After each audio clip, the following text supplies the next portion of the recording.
বসে বসে ভাবছিলাম ভিডিও দেবো কি দেবো না। তো চলো গাইস, কেমন আছো সবাই? আশা করি সবাই ভালো আছো, আমিও ভালো আছি।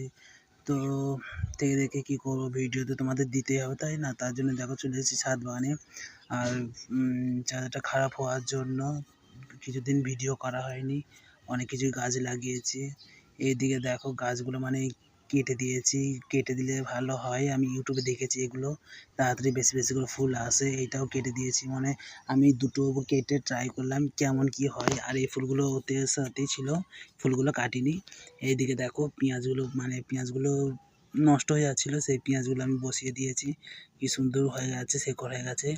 আর যেমন ফ্রিজে রাখলে যেমন বরফগুলো বসে যায় না, ঠিক তেমনই দেখো বসে গেছে, যেন হচ্ছে কুলফি। মানে এগুলো ঠিক ওইরকমই দেখতে লাগছে, যেন কাঠি দেওয়া কুলফিগুলো হয় না, বসে গেলে কুলফিগুলো যেমন হয় ঠিক তেমনই কুলফিগুলো হয়ে গেছে। আর এইদিকে দেখতে পাচ্ছ আমি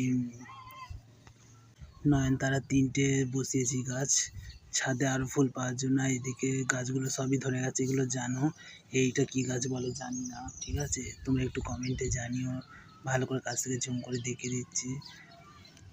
তো চলো, এরপরে এই গাছগুলো তোমরা জানো। এই গাছটা দেখো, মানে এই নয়নতারা গাছটা মানে এত পরিমাণে প্রত্যেকটা দিন এরকম করে ফুল দেয়, এত প্রচুর পরিমাণে ফুল দেয়। তার জন্য আমি আরও 3টে লাগিয়েছি টবেতে, ঠিক আছে? আর এই গাছটা তো আমাকে ফুল দেয় প্রত্যেক দিনই মাঝে মধ্যে করে।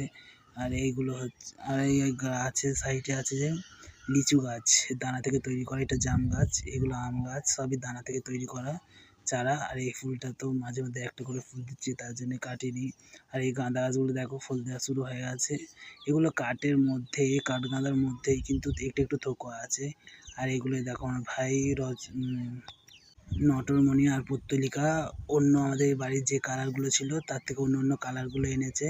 আর এই দুপাটি গাছগুলো দেখো প্রত্যেকটা মানে গাছগুলো পুরো চারিয়ে গেছে, কি সুন্দর হয়ে গেছে। এদিকে দেখতে পাচ্ছ এগুলো হচ্ছে কলমি শাক। এই কলমি শাকগুলো বাজার থেকে কিনে এনে বসিয়ে দিচ্ছে, আপনি চারা হয়ে যায়। তুলসী গাছগুলো দেখো, এই গাছগুলো প্রচুর পরিমাণে গাছগুলো ঝাঁপা হয়েছে। আর এই গাছটা দেখো এক হাতে ধরা যাচ্ছে না, এতটা ঝাঁপ হয়ে গেছে গাছগুলো মানে। আর এইদিকে দেখো লঙ্কা চারা দিয়েছি। আর এইদিকে গাছগুলো হচ্ছে 3টে গাছকে আমি একসাথে মানে এক কালারে আনতে চাইছি ফুলগুলো। তো এক কালার হয়ে গেছে। আর একটা গাছ তোমাদের একটা জিনিস দেখাচ্ছি, যেটা হচ্ছে দেখো এখানে আলাদা করে কলমি শাক লাগিয়েছি। কলমি শাক লাগাতে হয় না, কলমি শাক যে ডগগুলো থাকে না, সেই ডগগুলো কেটে কেটে ফেলে দিলে শিকড় গড়িয়ে যায়। দেখো কত শিকড় হয়েছে, এরকম করেই ফেলে দিলে কলমি শাক হয়ে যায়। কলমি শাক আলাদা করে লাগাতে হয় না। দেখতে পাচ্ছ গাইস, তোমরা চাইলে লাগাতে পারো। তো চলো, ভিডিওটা এইটুকুই, ভালো লাগলে লাইক সাবস্ক্রাইব করে দিও। আর যেতে যেতে রাধে রাধে বলতে ভুলো না। Bye bye.